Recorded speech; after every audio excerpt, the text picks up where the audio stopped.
Hi guys, I'm Rashi from Doggy Dabbas and Meow Chow and welcome back to our channel.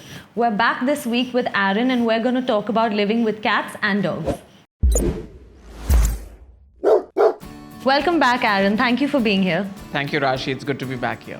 First things first, let's bust that age-old myth. Can dogs and cats be friends and live in a happy family together? Yes, definitely. Cats and dogs can live together. They're great companions. Can you introduce cats and dogs to each other at any age, or is there a suggested ideal age, like let's say kittens and puppies or cats and dogs?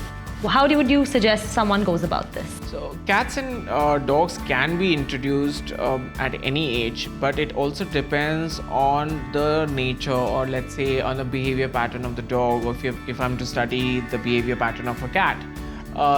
Sometimes cats can get along very well with stable dogs who are not hyper and who have nothing, to hold against. So some dogs are very calm and they're the real sort of like lounging dogs in the house. They can get along very well with cats. And similarly, if you look at a cat, some of the cats are easy for them to mingle with any dog, but sometimes it really gets difficult. And with kittens and puppies, cats don't get along very well with puppies, because puppies, as you know, they're very curious and they want to explore many things. So it's important that to understand that the needs of the puppy are quite high. So when a cat is already adjusted in the house, bringing home a puppy will just add more stress to the cat. Ideally, it will be better for a puppy and a kitten to grow together. Then there's a lot of bonding, and then there's extra energy that they can kind of vent out, and they can playfully create a bond for the rest of the years together, that when they're growing up, then the kittens and the puppies are together. But when it comes to a dog, there's more like socializing required on another level to like integrate the dogs and the cat together. So when I have a dog at home, I am responsible enough to take my dog out for a walk, etc., get them used to the collar and leash. How does it work for cats exactly? Because what I've seen is typically, and one of the questions we get is, if you try to put a cat collar on a cat, they pretty much go limp. So how do you do that? So cats love their body, they love to groom their body. They check every strand of their hair. It's absolutely fine. So if imagine suddenly there's something put on them, they always they're averse to the fact that there's something put on it. Like dogs, how we socialize them to a collar or a harness or a leash, the same way, the same kind of training happens with cats as well. So lots of treats are required when you put on a collar for the cat. But there are steps on how you kind of do this, because cats can't generally say, oh, you put a collar on me and I'm going to be fine with it. But when you're putting on the collar on a cat, and then you just give multiple treats and allow it to be more like a curious game for them around the collar. And then, same way when you're putting on the leash, allow them to feel that there's a leash. They need to feel that it's a part of their body. So my advice would be that the cats should be on their collars through the day so that they get used to it, and then occasionally put leashes around them so they can feel that, okay, this is also an additional part of it. The most important part of understanding what type of collars are required, because collars sometimes could be also very harmful for cats. And if your cat's going out for a walk out, it would better be a good tight clasp.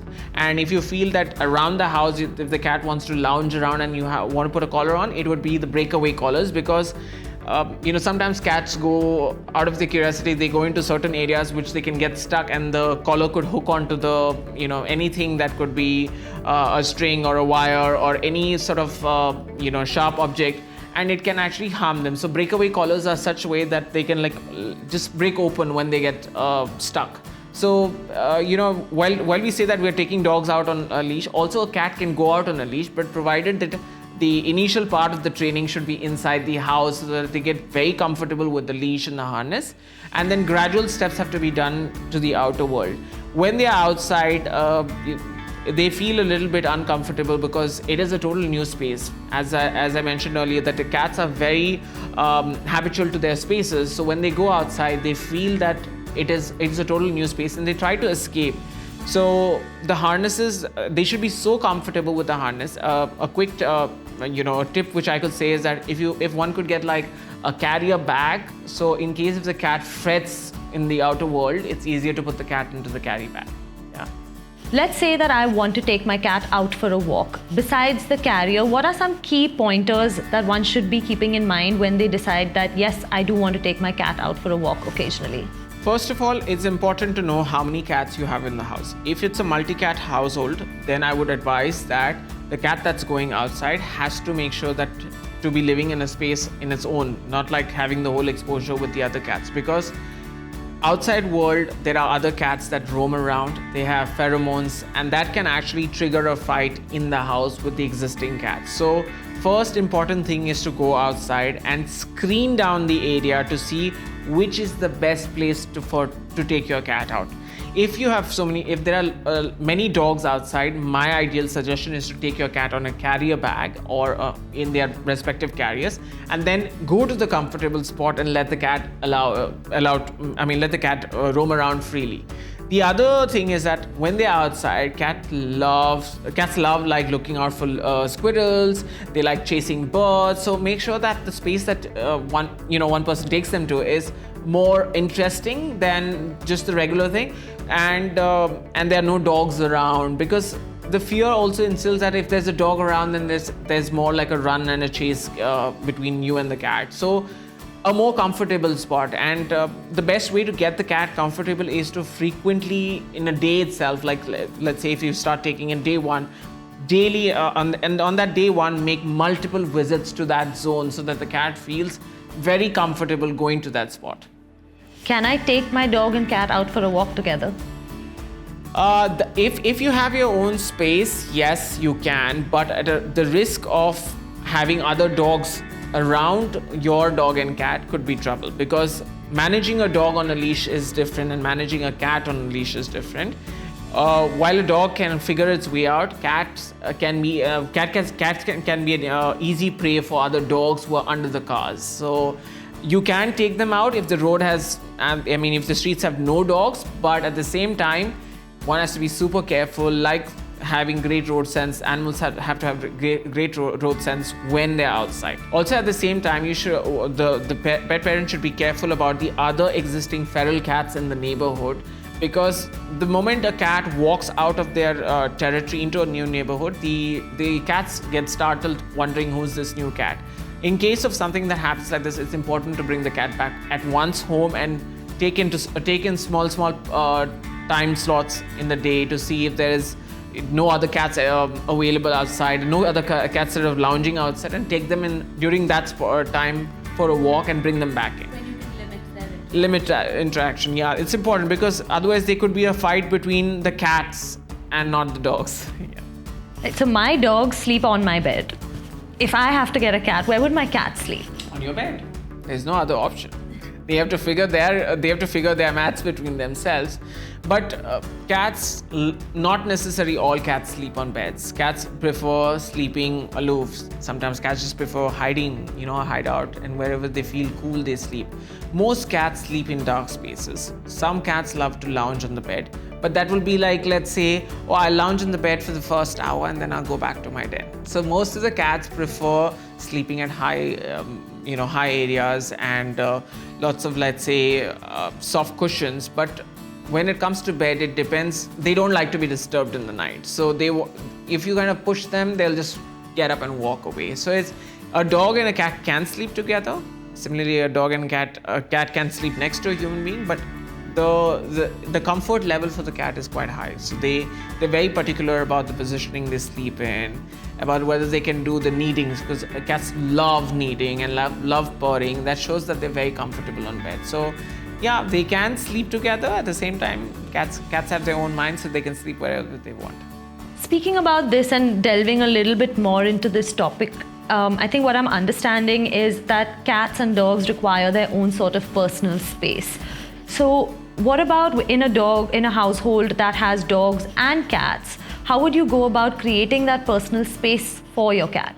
So ideally, it's best to have a designated room for a cat. So let's say it can lounge around during the day. It can lounge with the dogs, but it's better that the cats have high spots in the house. So you can design some shelves right on top of the cupboards or anything, so that they can have their zones.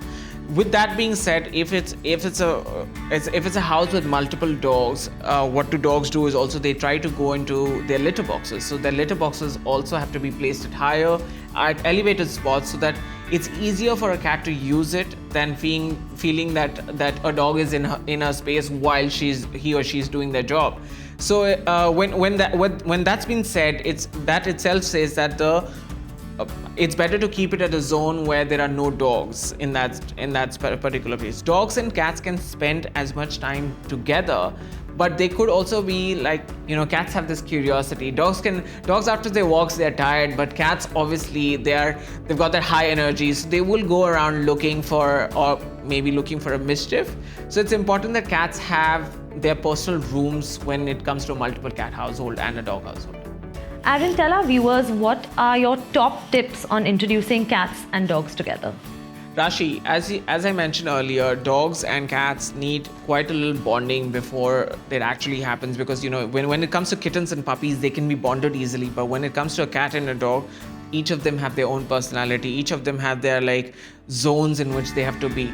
So ideally, if a family is having a dog, the best way to go forward is that first introduce your dog to understand that it's okay to be with cats in the same space. So start playing around cat sounds. See that your dog is not feeling too anxious or too aggravated or maybe too alert or hyper around the fact that there is a cat in the house. So first get your dog to be very calm around dog sounds or around cat sounds, and at the same time allow them to understand when you're on your walks to just sit and watch a cat pass. So when the dog sits and watches a cat pass, make sure that you give treats only for good behavior and not for bad behavior.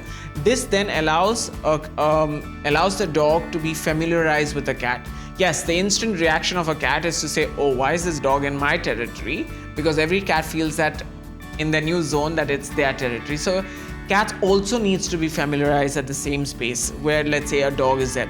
Ideally, my best tip forward to help out to get a dog and a cat socialized is crate training. So the dog should already be crate trained, and similarly the cat also should be crate trained, and allow them to spend their time in the same space. Now this only happens once the dog is familiarized with the cat sound and the cat is familiarized with the dog sound, and they've done some visuals. That's only possible after, and gradually over a period of time you allow one cat to be in the same room as the dog and the dog to be same, and only give treats. You give treats for good behavior. Same way with the cat, you give treats for good behavior, and around that time they will be familiarized with each other. Again, depending on the size of whether it's a kitten or a cat that you're introducing, as I mentioned, that they should live out of that room so that it feels that even if the dog is not in the room, they have comfortable space. We spoke earlier about how you started your journey by adopting a cat and a dog.